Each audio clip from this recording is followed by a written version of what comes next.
Sa maaksyong pagsalakay na ito sa Rizal, nagtapos ang paghahanap sa itinuturong inupakan ng nagpapatay sa kanyang kinakasama at sa dati nitong kasintahan. Ang krimen naganap alas 10:30 ng gabi nitong January 16 ng Tambangan, malapit sa kanilang bahay sa East Bank Road, Barangay Rosario, Pasig. Ang 20 anyos na si Christian Azul, hindi bababa sa 2 tama ng bala ang tinamo ng biktima na agad niyang ikinasawi. Ayon sa Pasig Police, kasama ng biktima noong gabing iyon, ang 15 anyos niyang ex-girlfriend na itatago namin sa pangalang Delia.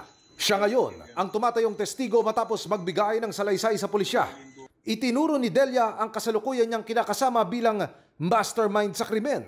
Nung nalaman ng mastermind natin na nagkikita pa sila, doon nabuo ang plano na babarilin nila yung biktima po.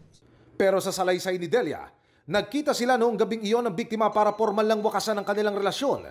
Angkas daw nito ang itinuro niyang bumaril sa biktimang si Piolo Lindungan, alias Birador.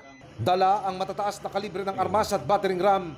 Pinasok ng Pasig Police SWAT team ang isang area sa Highway 2000, Barangay San Juan sa Taytay, Rizal, at dito nila nalambat si alias Birador. Wala pang pahayagang suspect habang ang mastermind na hindi muna namin papangalanan nananatiling at large.